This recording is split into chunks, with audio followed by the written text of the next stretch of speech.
My guest tonight is Brandon Martinez. He is an independent journalist from Canada who specializes in foreign policy issues, international affairs, and geopolitics.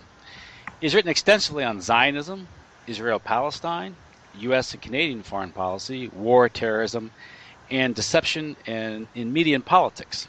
His work has appeared on Press TV, Veterans News Now, and other alternative media venues. He is the author of Grand Deceptions and Hidden History. Brandon is also the co-founder of Non-Aligned Media, a web-based news outlet devoted to alternative news. His blog is martinezperspective.com.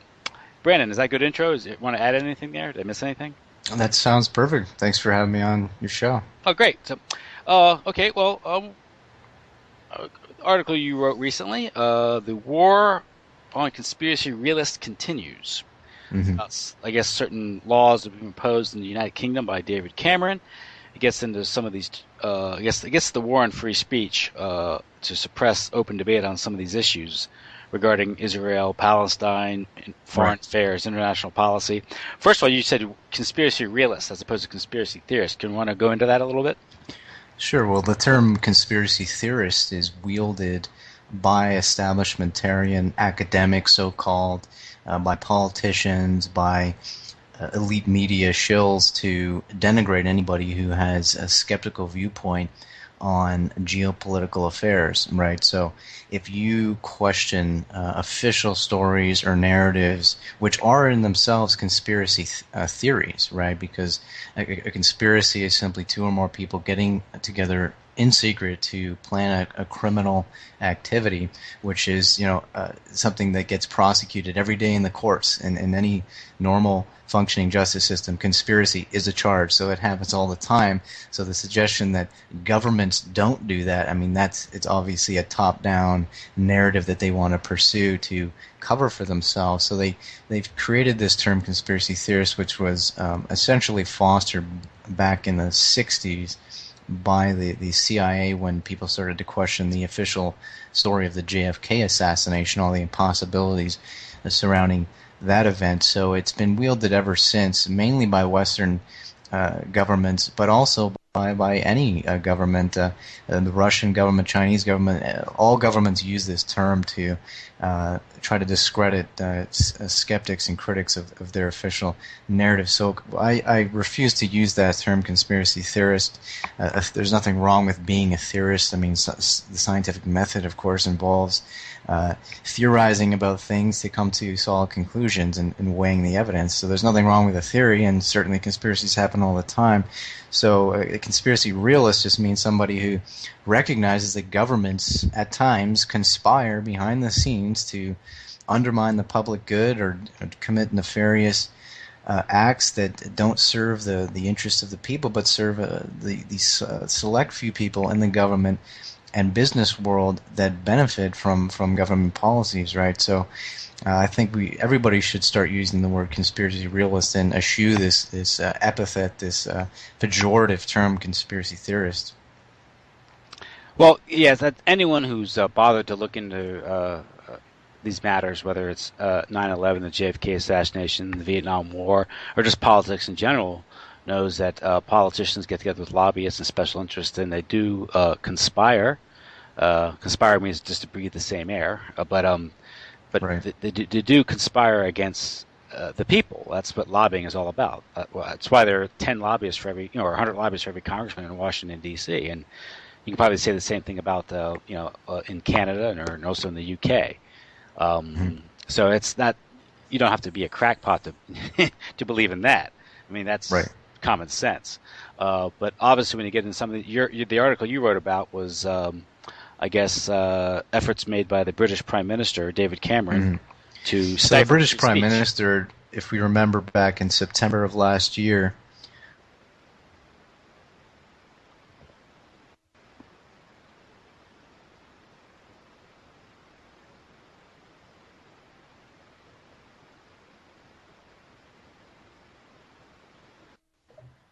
Call drop there. Oh, sorry. What was that? I lost you. Yeah. When did you lose me? Just when you said the British Prime Minister last year. Okay. So. Yeah, my internet's sometimes shady. Okay. So you recording? Yeah, I'm still recording. That isn't Canadian intelligence doing it to it, is it? It could be. Yeah, never know. Um, so yeah, the British Prime Minister last year in September gave an Orwellian speech at the United Nations where he called for the criminalization of conspiracy theorists. He essentially compared conspiracy theorists or people specifically, he said, who believe that 9/11 was an inside job or a Zionist plot are akin to ISIS terrorists, and he called for the British government to crack down on such people. So he's essentially following through on these threats that he made last year. And what this amounts to is a sustained campaign that I've noticed happening, and I've been writing about since this whole ISIS scare has taken over the media since about 2013, 2014. This whole ISIS fiasco in the Middle East, which obviously I've written a lot about how Western governments themselves created ISIS in the first place, just as they created Al-Qaeda to fight the Russians, and they've used these people as geopolitical cannon fodder to fight in various battle zones where Western or Zionist geopolitical interests are at stake.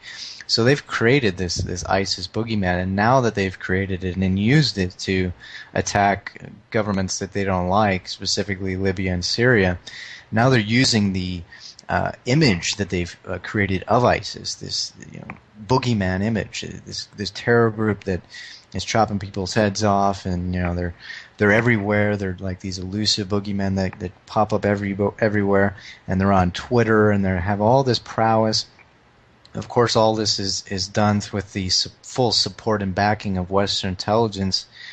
So this is a Hegelian dialectic. They control both sides of this. They created ISIS, and they're still using ISIS to assail their enemies in the Middle East, to carry out this agenda of divide and conquer. But at the same time, they're using their own creation as an excuse to take away our civil liberties, to convince the populations of the West to consent to the extirpation of their rights and freedoms, such as specifically freedom of speech. So it's very Orwellian. It's just a total gambit that they're running here. I mean, while they're supporting ISIS clandestinely, they are simultaneously in the media demonizing their own bad guys that they've created, that they still continue to fund as a way of executing this other agenda of removing critics of the war on terror, critics of organized Zionism, critics of these lunatic foreign policies that they've been pursuing since 9/11 and even before that. So David Cameron, in his efforts to stamp out conspiracy theorists, he's actually unveiled several things that he's going to do. For example, he said that he's going to give parents the ability to revoke passport of their children. He's going to give the police powers to vet what, quote, conspiracy theorists or extremists, quote unquote, post on social media. He's going to give power to Ofcom, which is the telecommunications regulatory agency, to eliminate television programs that broadcast things that they don't like. So this is all done under the banner of fighting extremism, fighting terrorism. This is just an Orwellian ruse to cover over the fact that they are behind the terrorists, that they are facilitating this and just using it against people in the Middle East, but also against us here in the West. So, I mean, this is pretty much happening across the board in the West. It's not just Britain. I mean, this is not something that's new.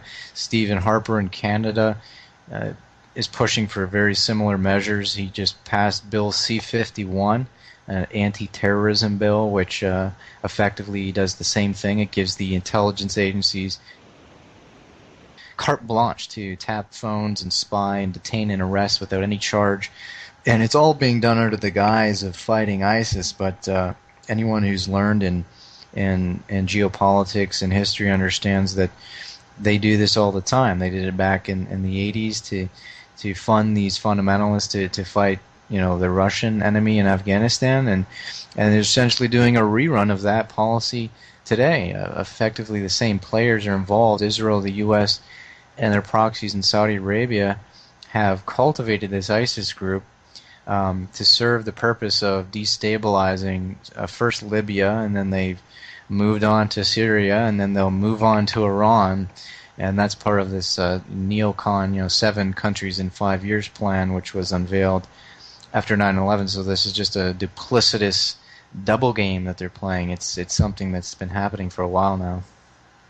And of course, with David Cameron, he says that if you do the research and you bother to inform yourself on these issues, and you point out the fact that the so-called ISIS group has being supported by the Gulf states and NATO, operating out of Turkey, and you're pointing out that these governments are supporting this terrorist organization, he'll call you the terrorist for making that accusation. It's completely bizarre, he's he's the one that's actually supporting this organization. As I go through in the article here, there's plenty of evidence that the British government is fully complicit with this mainly U.S.-Israeli plan to facilitate these extremists and terrorists in their entry into Syria to overthrow Assad. So, we had there was a trial recently. One of the things I bring up is this trial of this Swedish guy in Britain. And part of his defense, they accused him of fighting for one of these militant groups in Syria affiliated with ISIS. And when his lawyers come in and said, well, look here, the British government themselves have been supporting the same opposition groups, the same militant groups that our client here was working with. So how can you charge a man for working with a group that you are also working with?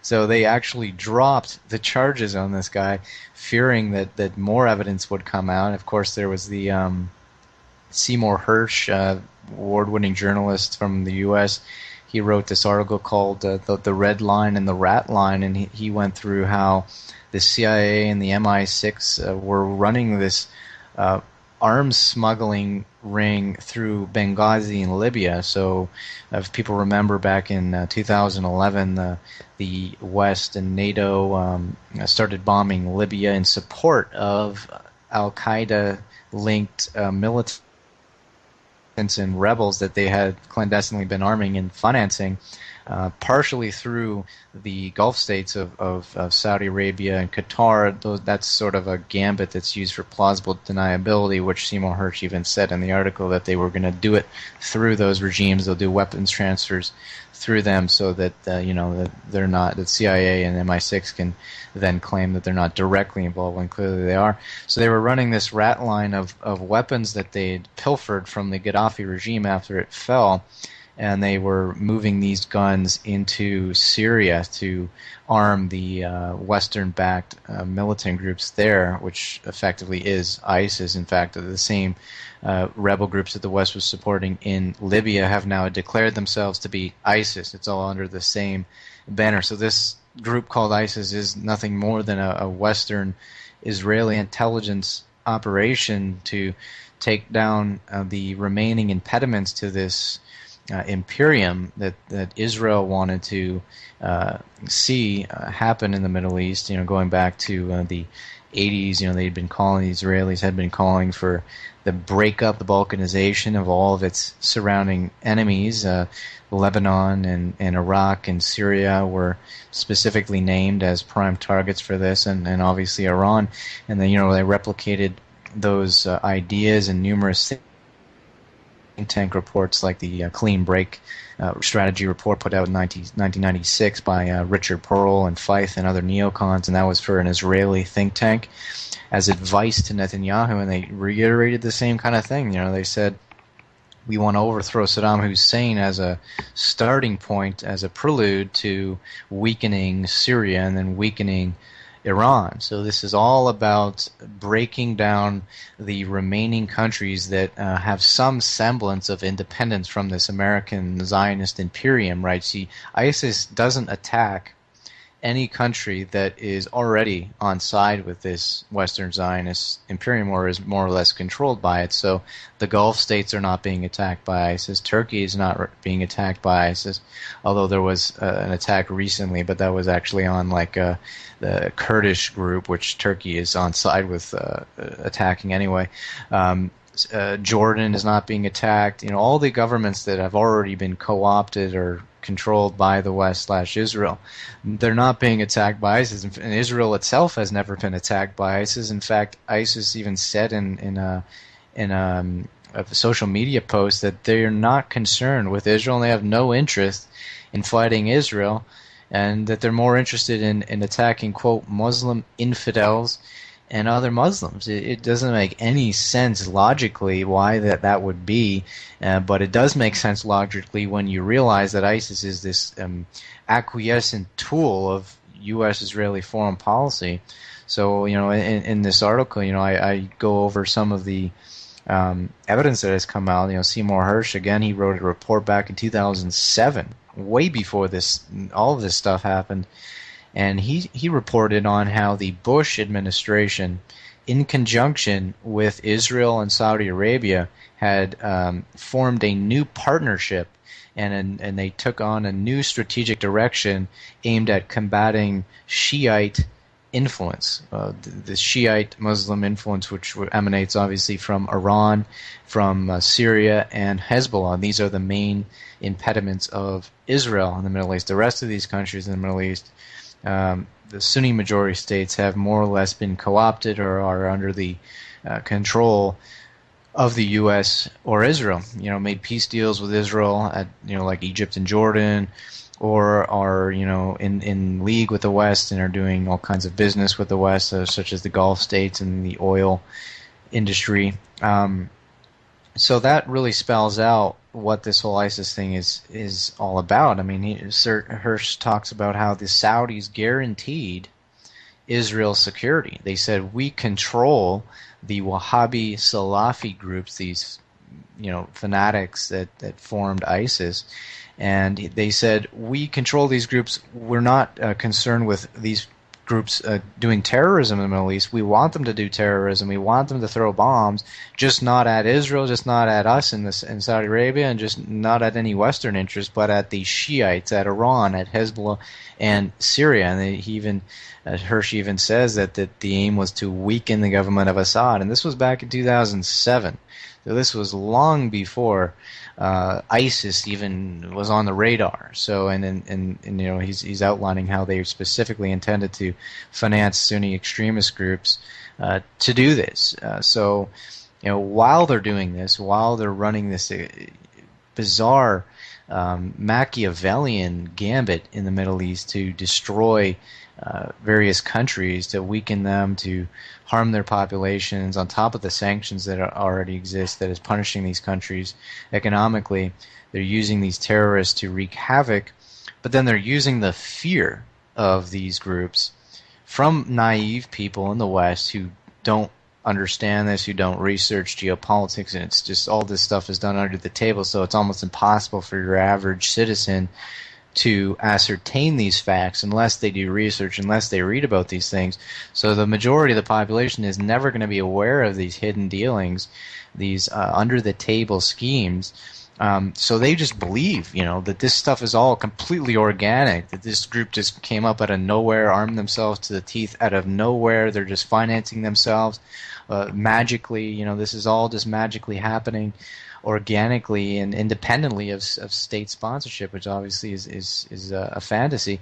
So the average person is just seeing these horrors unfolding, is seeing the images, the terrible videos that have been coming out, and they're frightened by this, and this is being exploited and capitalized on by Western governments to obviously pass laws that would ultimately criminalize people like me, people like you, or anybody else who's questioning and criticizing these insane foreign policies. They would effectively criminalize us, and they claim to be doing it under the banner of fighting ISIS's supporters, but this is just a lie. This is just a ruse. This is sort of a PR sleight of hand. What they're really after is people who support Hezbollah, people who support Iran, or people who support Syria. Those are the people they really want to go after. It's the people who are against Israeli imperialism and Zionism and have been critiquing that. ISIS is their thing. It's their creation. They run it. They control it. So they're not concerned with people who are these naive people who actually like ISIS for whatever reason. They're not concerned about those people. That's just the veneer that they've created. They're going to go after a couple people that are sympathizers with ISIS, this false flag group that they've created, but that's ultimately just a smokescreen for the real agenda, which is to go after anti-Zionist, anti-globalist, people like that. Those are the real target of this agenda. And if you look at a map, you look at what's going on, obviously ISIS and what it's perpetrating in Syria, they're serving Anglo-American Israeli interests. So if you just take a step back and look at that, then you can infer from that what's going on. It'd be like, as you mentioned, just a question where they're getting all the support, where they're getting these fleet of Toyota trucks, how they're able to drive across the desert without being molested by U.S. air power, NATO air power. Right. But this is an old strategy. I mean, the notion of the false flag, that goes way back with Israeli history, was founded upon that, whether it's the King David bombing, the Lavon affair, the 67 war, which was, history treats it as, it was sparked by, it was really started by Israel. And you have, with the U.S., I guess you could go back their not overt support, but anyone who does the history knows their support for Wahhabi or Muslim extremists goes back to at least 1979 with Operation Cyclone. But the British MI6, that's an old strategy, right? I mean, that's of promoting extremism in the Middle East in order to divide and conquer, right? Yeah, I think the Americans started supporting it, like you said, in '79 under the Operation Cyclone, which was a destabilization plot to draw the Soviets into Afghanistan and bog them down in a Vietnam-style war. It was a Cold War gambit. The British, though, there's this old document. It's from, I think, the 1800s, which seems to suggest that the British imperial government was instrumental in helping to create Wahhabism, this sort of sectarian, puritanical cult that was formed in the 18th century. So when people, the media loves to just broad brush the whole issue and just say, this is Islam, like the ISIS, this is what Islam is at its core. That's obviously false. This Wahhabi movement is an 18th century invention. It's fairly recent, and it stems from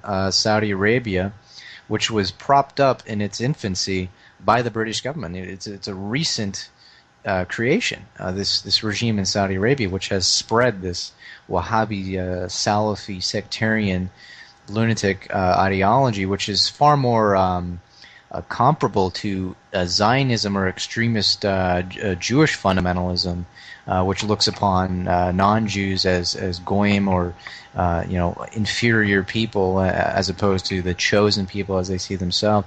So it's more in line with extremist fundamentalist Judaism than more mainstream branches of Islam and Shiite and Sunni and Sufi Islam, which are the main victims and targets of the Wahhabis. The Wahhabis attack only pretty much Muslims and Christians and others, and they certainly aren't going after Israel in any way, shape, or form. So we obviously see this burgeoning alliance between the Wahhabi and the Zionists. So it's basically one congruent thing now. It's a Wahhabo-Zionism, we could call it, as a new strategy, a new alliance that's been formed in the Middle East to break up and break down the true elements of resistance in that region. So the media likes to just broad brush it all as Islam. They refuse to hone in on that particular strain, because then people will look into the history of it and find that particular cult has been cultivated, has been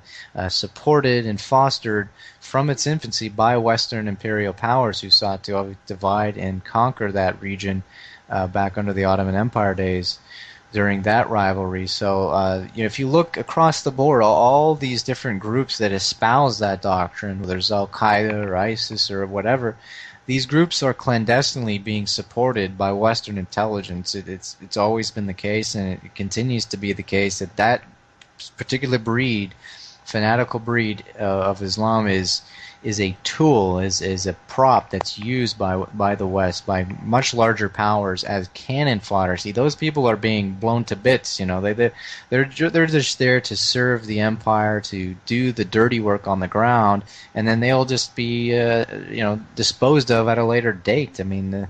These people are as if some people act as if this is like the head of the snake. I mean, these people wouldn't even exist in their present form without that financial largesse that's coming in, without the weaponry that's being flooded into there, without the logistical support, the training, the arming. If you take that stuff away, there's no such thing as ISIS, and it didn't even exist until a few years ago when they started clandestinely backing it back in 2007 under the Bush administration's auspices. So that has to be pointed out, and that's something that obviously the mainstream media just doesn't want to talk about, right? And here in the States, we've had a number of incidences, shootings, where the media tries to say it's either ISIS inspired or ISIS linked, although they provide no evidence to back that up. But they're trying to use that as a pretext to clamp down here and spread the fear. And that's Wesley Clark made a recent appearance. This recent shooting in Chattanooga, this parent, when he fired some shots at a recruitment center, they went to a training center and allegedly shot up some people, took some lives, and he apparently is ISIS inspired. Well, that's the new thing. It's funny to me because even if it was ISIS inspired, well, that effectively traces back to CIA or Mossad or MI6 anyway. So even if it is ISIS, well, that's them anyway. So they should be the ones who are held to account for that. And it seems they're switching gears from doing large scale terrorist false flags like 9/11 and 7/7 in Madrid and these bigger bombings because of the burgeoning truth movement, because skeptical people have investigated those events, have effectively debunked those narratives using science, using reason, using logic. And internet sleuths have just totally picked apart those narratives. So they've moved away from the large-scale attacks like that, and they've gone to these small-scale shooting incidents. So you notice in Ottawa and last year, you had the Ottawa shooting. In Sydney, you had that shooting. You had the one in France, the Charlie Hebdo. You had the one in Copenhagen, and you had a few other small ones in the U.S. So they've moved from large-scale bombings, which can be easily dissected once you look at the scientific evidence, because it's hard to conceal the type of explosive that's used. It's very easy to prove that didn't do the damage, right? So they claim, like in the Oklahoma City bombing, for example, they claimed it was a fertilizer truck, and if you just do the math on it and what a fertilizer bomb damage can do, it's certainly nothing like the damage that you saw to the building. So it's hard for them to conceal a false flag when a bomb is involved, because there's the logistical aspects of the attack can be shown to only be able to emanate from intelligence and people with professional skills. So they've gone to these shootings because it's harder to debunk shootings, because how do you prove that this guy was working for the intelligence and that he knowingly was doing that?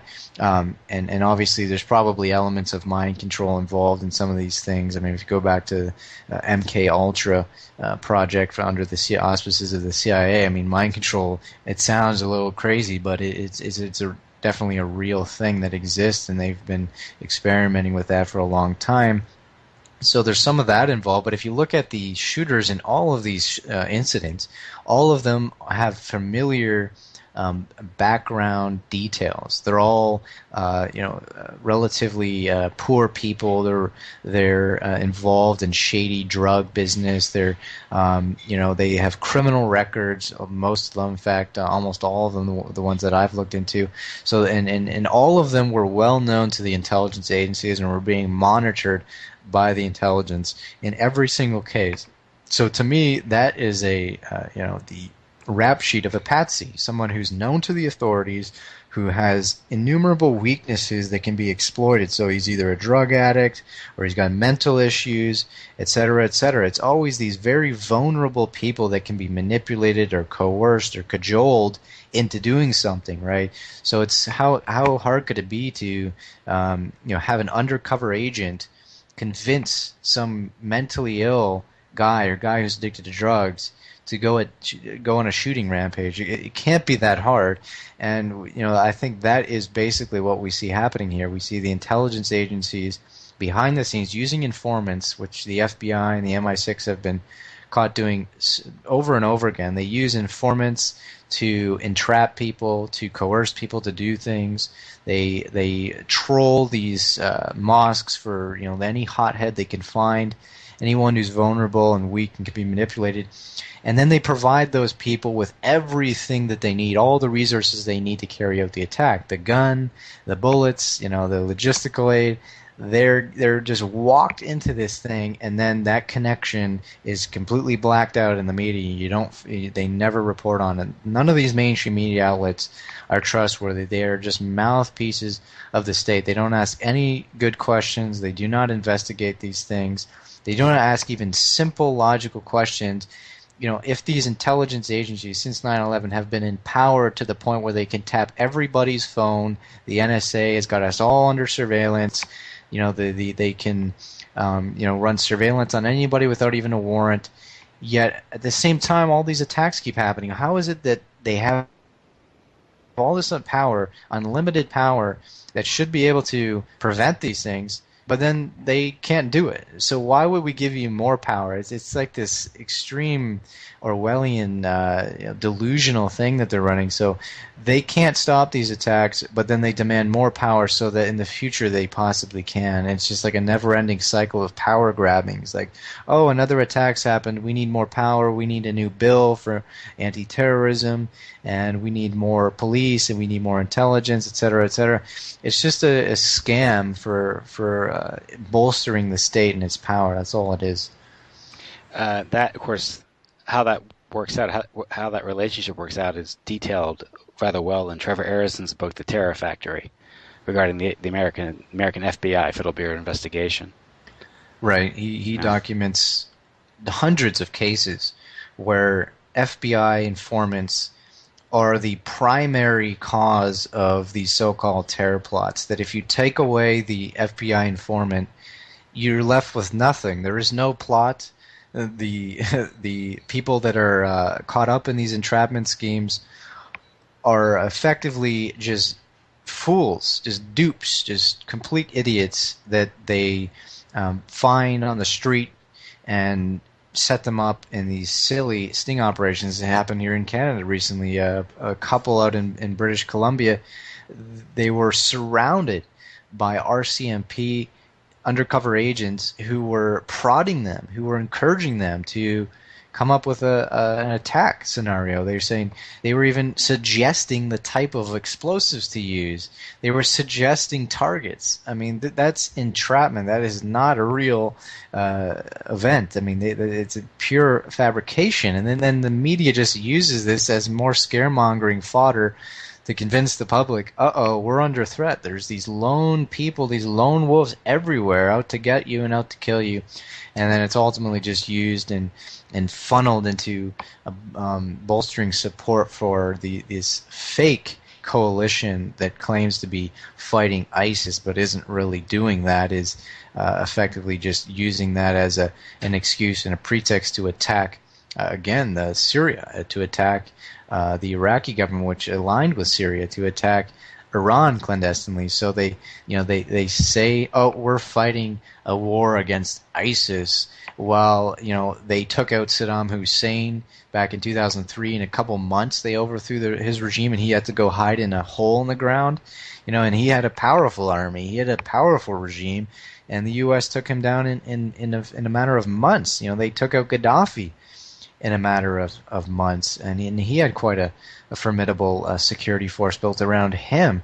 So how is it possible that 60 coalition countries, including the United States, the most powerful country in the world, that outspends all other nations combined in military, are unable to defeat ISIS. This is simply a complete comical joke. It is utterly impossible to suggest that all of these advanced, sophisticated air forces just can't defeat these people. There's got to be no more than 50 to 60,000 fighters in ISIS. Probably less than that. Probably more like 30,000.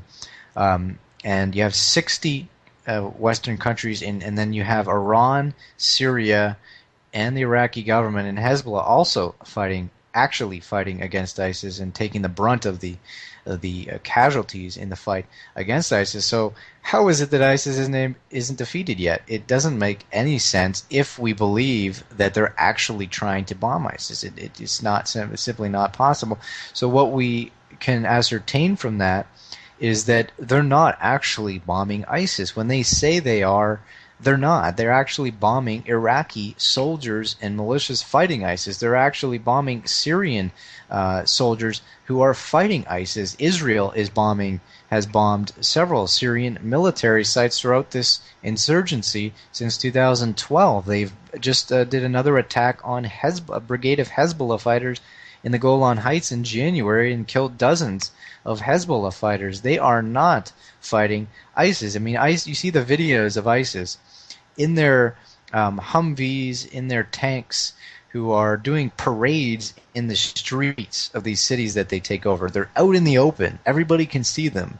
And why isn't the U.S. just annihilating them right there? They're right in the open, but the U.S. has not, and as far as I can tell, has not done any significant bombing runs against ISIS, and there's certainly is evidence that they have attacked Iraqi forces. There's videos of Iraqi soldiers who are saying specifically that we were just bombed by Western coalition planes. They just took out 20 Iraqi soldiers the other month, and at the same time there's reports coming out of Iraq and Syria that Western planes are dropping weapons to ISIS.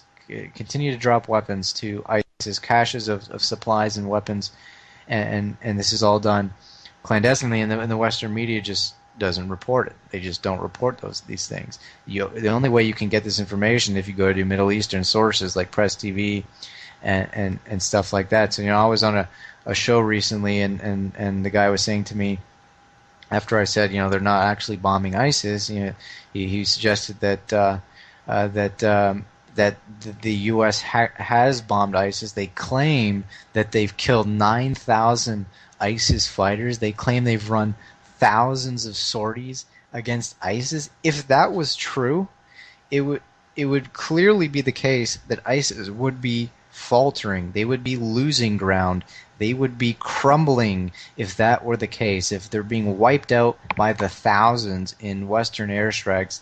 Why is it that they've actually increased in strength since the coalition began? They've gained more territory in Syria. They've gained more territory in Iraq. They've even gained strength in the Egyptian Sinai, and they've taken over other areas. So the idea that the West is bombing ISIS, yet they continue to grow. I mean, this coalition began last September or August.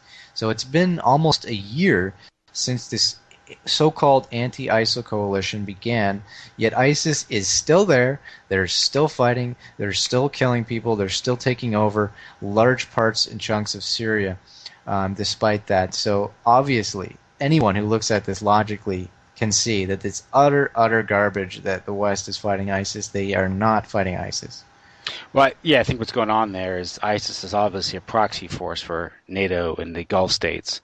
And in the process, they're using that as a pretext to bomb, destroy the infrastructure of Syria. And that goes towards this idea of breaking up these states into microstates that could be easily manipulated and controlled by Israel or the Western powers, which goes back to the original plan you mentioned. Is that the Odon-Yanan plan or something? Yeah, the Odon-Yanan was the Israeli geopolitical strategist who in 1982 openly came out and said that our goal from the Zionist perspective was to weaken, to break down and balkanize the surrounding countries surrounding Israel in order to provide Israel a way to carve out an imperium without much resistance. And he says things like every kind of inter-Arab conflict and confrontation is beneficial to us in the short run, in our larger strategy of breaking them down along sectarian lines, along ethnic lines and religious lines. And that's what we see ISIS doing, right? They've cut right through the heart of Syria,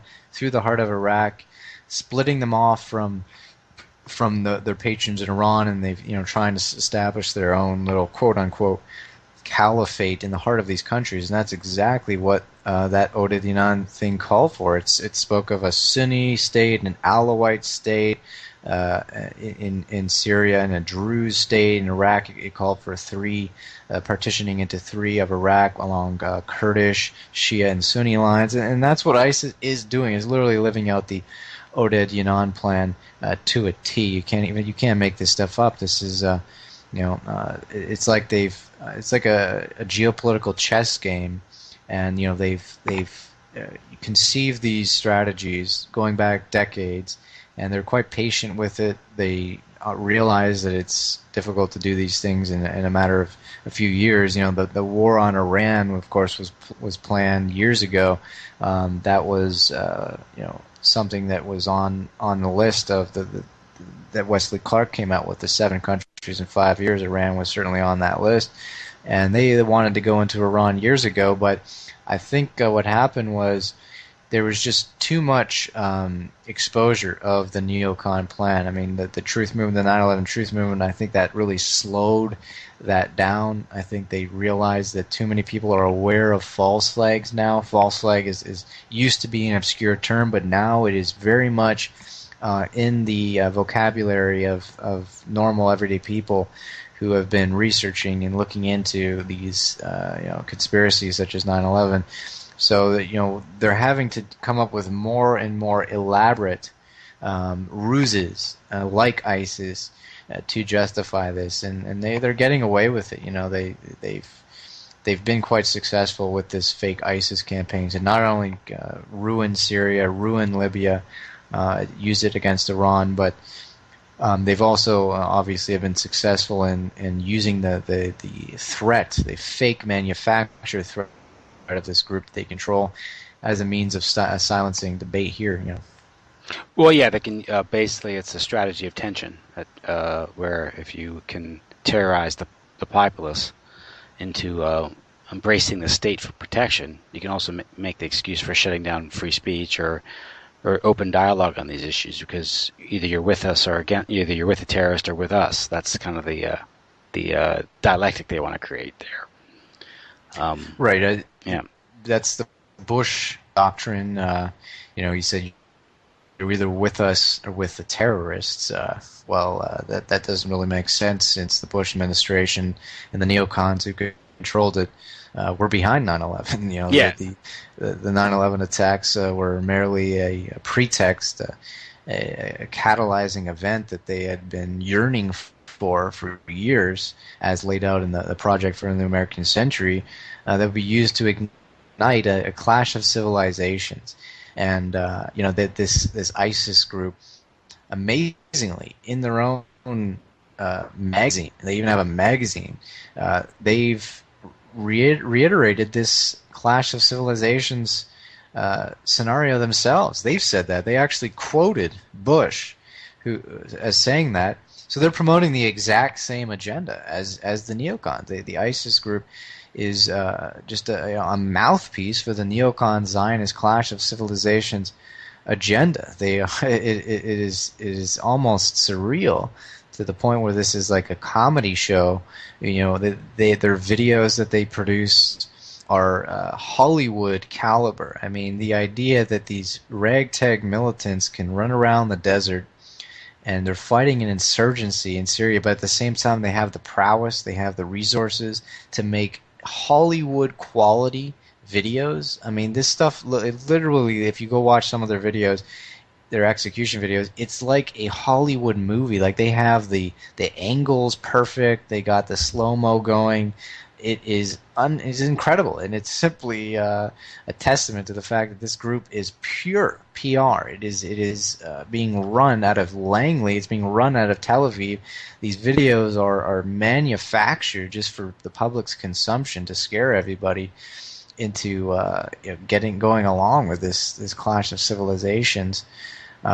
So these things all tie together, right? I mean, you can't really talk about present day occurrences in the Middle East with this ISIS nonsense and not link it back to 9/11 and the neocon agenda. It is the same continuous, congruent agenda, and it's the same strategies and modus operandi that they've used for decades. This is all about deceiving people. This is the masters of deception, war by deception. That's the motto of the Israel Intelligence Agency. They trick people into wars, into conflicts, into fighting each other while they rule the roost, while they are laughing at us as we're all fighting each other and breaking down our countries, and they're just strengthening themselves. So I mean, it's something that is it's kind of depressing for average people to hear about this stuff. It's obviously extremely deleterious to the interests of average people, and most people just don't really want to look into this stuff too deeply. It's too depressing, it's too scary. The fact that this stuff is actually happening, that these crazy people are running our governments into the ground, it's just too much for people to handle sometimes. Well, I think David Cameron specifically mentioned those who would peddle theories about, I guess, Zionist or Jewish conspiracies. Right. About Jewish influence, and he said basically it's talking about people who would, peddle theories regarding Jewish influence over foreign policy. Well, that's the elephant in the room, because I don't think anyone who isn't informed anyone who isn't halfway informed cannot deny the fact that that Jewish interest or Zionist interest hold a disproportionate sway over the foreign policy of many Western governments. I mean, that's obvious. I mean, well, when you look at the 26 standing ovations that were given to Benjamin Netanyahu when he gave a speech in Congress, I mean, that spells it out for you. 26 standing ovations to a foreign head of state. Name me one other country, one other head of state that's ever received more than 2 standing ovations or 1 standing ovation giving a speech in the U.S. Congress. There's simply no other nation on earth that gets that kind of groveling, fawning treatment. It's the same in Canada. Stephen Harper, he's pledged his loyalty, undying support to Israel. He goes to Israel and he even says he was ashamed to be a Canadian because we didn't go into the Iraq War, which was effectively an Israeli war. So these people are traitors. They are puppets. They are tools of the Zionist agenda. They do not serve the interest of Canadians or Americans or Britons. They serve the interest of a foreign power, of the rich and the powerful in their country, which is disproportionately Zionist more and more.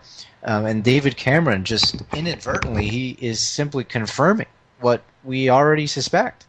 For him to come out and specifically say that he is going after people who draw attention to Zionist influence in the foreign policy of Western governments, that just spells it out. That his script that he's reading from could have been written in Tel Aviv, and might as well have been written in Tel Aviv, because he is looking out for the interests of Zionists, not British people, and obviously that is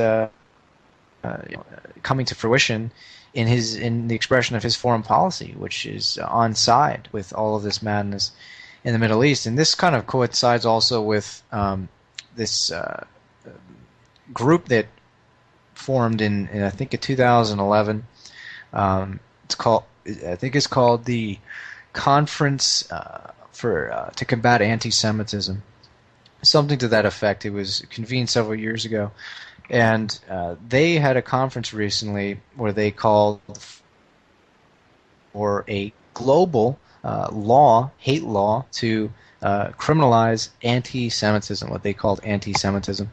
And Western diplomats go to this conference, heads of technology companies like Google and Facebook and other internet brands go to this conference. And it's effectively an Israeli government-sponsored conference, and they called for the censorship of the internet. They called for removing of any websites critical of Israel, so-called Holocaust deniers, opponents of Zionism. And they even went so far as to call for an international global framework to be created that would afford them the power through the United Nations somehow to go into these sovereign states and sweep up the quote anti-Semites. An anti-Semite is just somebody who's criticizing Zionist criminality, right? Anybody who doesn't want to subordinate the interests of their own country to the interest of Israel. That's what an anti-Semite is. It's not someone who just irrationally hates all Jews for no reason. That's just a straw man argument. It's clearly what they're doing that's causing people to dislike them, right? So they're really moving towards this sort of one world global framework. They're not satisfied with how various governments have been allowing criticism unfettered, specifically in America. Europe and Canada and Australia have laws in the books that can be used to prosecute dissidents, but America doesn't have those yet. So they're hoping to implement a global government that would obviously allow them to, put any dissidents, anyone who's critical of them, in effectively gulags. That's what we're heading to. We're heading to a one world totalitarian state controlled by them. And it's doom and gloom, but I think that when you recognize that that's happening and all of these things are connected and you don't speak out about it and you just ignore it, I mean, that's tacit complicity in my opinion. I think you have to raise your voice when you see injustice going on, when you see all these evil things happen in the world, and you don't voice your opinion about it. You're either just cowardly or complicit with it. So that's why I would encourage everybody who's aware of this, who's learned about this in recent years, because the internet has been, a great tool for the dissemination of information. People need to take their knowledge and start speaking out about it more fervently than they have. And we have to, when you're talking about this, when you're talking about the Jewish lobby or the Jews or the Zionists, you're talking about the Jews as a political entity. It's the same way when we say Germans. Germans invaded Poland. We speak in these terms because we have to speak in generalities when we're talking about these categories. It isn't to say that every person who's Jewish is involved in this, but we're talking about the Jewish elite, these billionaires and their politicians and the people they control. That's what we're talking. That's when we speak of Jewish power. That's what we're talking about. We're talking about their control of the media, and they admit they do have a disproportionate influence in the media. You want to call it control? I'd say it's enough that you could call it control, because if you look at the themes that come out of Hollywood and entertainment, they do support a certain narrative of history, which creates the guilt in the West, which creates the contempt that many feel towards I guess you could say the Gentile West, enables people to be manipulated and cowed by this powerful lobby. The Holocaust narrative was central to this because that's how they were able to sort of win a sort of moral coup over Western civilization. And, without getting into the disputes regarding the true nature of the so-called Holocaust, the fact that they're willing to shut down debate, they want to destroy the First Amendment, free speech. They want to imprison people who dare just to question it and hold it to some sort of standard analysis. And to me, that's an admission that there's something wrong with their narrative. Well, the old saying goes, ridicule or coercion is the refuge of the out-argued. People who don't have an argument, who don't have the facts, who don't have evidence. If they had the evidence, the facts, the truth on their side, there would be absolutely no need to imprison people, to demonize them in the media, to persecute them. So obviously they have lost the argument, and they've resorted to force in order to stifle those who have stumbled upon the truth and are not fearful about the repercussions of speaking that truth. So that's what lies behind Holocaust denial laws. That's what lies behind hate speech laws. They're not satisfied with, like you said, the control of the media. They're not satisfied with that. They can have 80% control of the media. They want 100% control. They're not satisfied with just having a marginal minority who are wise to what they're doing, who understand what's going on, who are voicing opinion. They don't want anybody talking about it. They want complete acquiescence to their agenda. It's just they're never satisfied with the level of economic, political clout that they do have, that they do wield. They're the most privileged class in the world, right? In every country, they have special rights, special privileges. The politicians bending over backwards, genuflecting at the altar of Israel, and that's not enough for them. It's almost as if they have messianic ideas about global hegemony, and that's something that is existent in the Old Testament, something I've written about in my book, Grand Deceptions and Hidden History. There are these doctrines in the Old Testament that does prophesy global hegemony of Jews, of what it says in the Old Testament is the quote chosen people, and that's a supremacist and racist concept. That you're chosen above all other people to dominate and subordinate and control and accrue the wealth and riches of the world. This is something that is spoken about openly in these Old Testament doctrines. These are supremacist doctrines. That's what we're criticizing. We're not saying every Jew believes in that or is part of that or is a supremacist. There are Jews that have spoken against that, who have criticized that, who have come out, like Benjamin Friedman was a great truth teller of Jewish background who unveiled a lot of truth about World War II. So there are dissidents that are speaking out about this in their own community. So we're against the supremacist elements that have hijacked that group, that dominate that group, that have accrued all this wealth and that have a nefarious agenda. It's not simply that they just want to have this state for themselves in the Middle East and just be good neighbors. That's not what they're doing. They want to expand, they want to control, and they want to dominate. And they're doing it by manipulating us in the West into doing a lot of it for them. And Chris, we're talking about we're talking about the Sheldon Adelsons of the world, the George Soroses, and these people. And, right. These are the billionaires. The billionaires, yeah. The oligarchs, the financiers. And oligarchs act like oligarchs. It's almost we're not saying every person who is Jewish is guilty of this, but many of them are fooled, just like as many Christians are, by this. But the billionaires, I think, you could say, probably by virtue of their station in life, believe in this supremacy and the ruthlessness that they invoke, that they employ to carry out their agenda. Well, they control their own people through propaganda, and I would encourage people to watch that film. It's called Defamation. It's I've seen that. Yeah, an Israeli, and just the level and the intensity of the brainwashing of Jews in Israel is incredible. They're traumatized, right? And that's one thing a lot of people here when they're criticizing the Zionist or the Jewish lobby is the recognition that the rank and file Jew is often traumatized and frightened. He generally thinks this. So, in a sense, they're victimized as well, and that's a level of sensitivity when we're talking about these things we have to talk, because we are dealing with human beings here with feelings and interests, right. And so how they're convinced that they're only a minute away from a pogrom. Right. How that movie Defamation, how I guess it's the Mossad agent, the Israeli intelligence agent, who's convincing them that all the Poles want to kill them. Right. Yeah. And it was a Jew who made that film, if I'm not mistaken, correct? Right.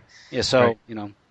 Yeah. So, I mean, it's something that has to be overcome, even from within their own communities, and then this is what Gilad Atzmon, the Israeli dissident, has been doing, and he's called for just a reformation within their own societies to shed this supremacist outlook, this paranoid mind control that has been foisted upon them, which of course is manifesting in today's